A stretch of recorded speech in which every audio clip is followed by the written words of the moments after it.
Have you ever gone for a hike and gotten lost? Well, if you have, you've probably made it a priority to get yourself found as soon as possible. But this next story is about a woman who did everything she could to hide herself.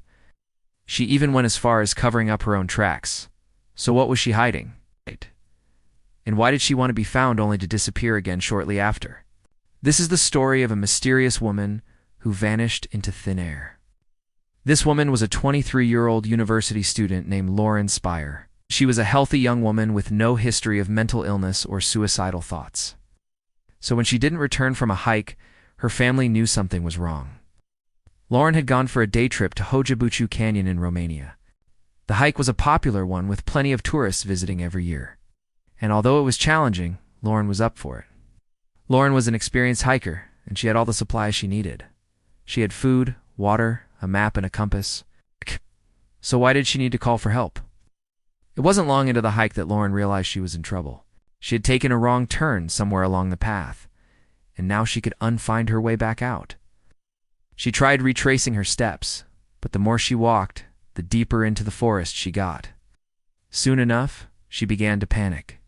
With no signal on her phone, Lauren decided to do the right thing. When she finally came across a ranger, she explained her situation and asked him to radio for help. But when the rescue team arrived at the spot where they were supposed to meet her, they found no trace of her anywhere. They searched for hours, but by the time the sun went down, they had to give up. As night fell, the temperature dropped dramatically, leaving the search team with no choice but to head back to base. But this wasn't the end of the story. The following morning, the search continued. And just hours into the search, the team had a breakthrough. They found Lauren's backpack and some belongings near the edge of a cliff. They also found some footprints leading away from the backpack, disappearing over the edge of the cliff. The footprints were too small to be male, and there were no other signs of struggle. Lauren had apparently climbed over the edge and fallen to her death. Recovery teams spent another 2 days searching for her body, but the terrain was so difficult that they couldn't reach the bottom of the cliff. Eventually, they had to give up again. Lauren's family waited anxiously for news, but all the authorities would tell them was that their daughter had likely died in the fall. But then something strange happened. One of the rangers who had helped in the initial search came forward with a disturbing message. He claimed to have seen something strange during the search. At first he hadn't thought much of it, but it had been eating away at him, and he felt he had to tell someone. He explained how he had seen footprints near Lauren's backpack, but once the helicopter arrived, the footprints were gone. He told the police that it was like the whole thing had been erased. Now, nobody knew what to make of this. Had Lauren really fallen to her death? If so, why did her footprints vanish? And if they did vanish, why had she tried to cover up her tracks?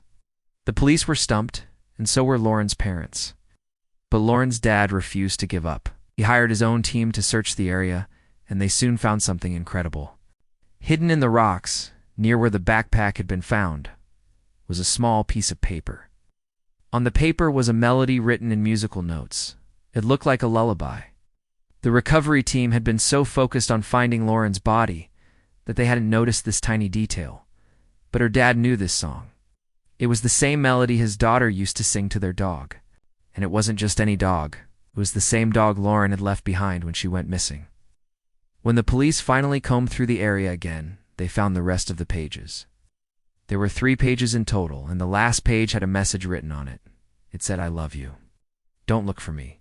It seemed that Lauren had intentionally covered up her tracks and tried to mislead the search party. Why would she have done this? Was she trying to protect something? Or was she protecting someone? The police don't know the answers to these questions, and neither does anyone else.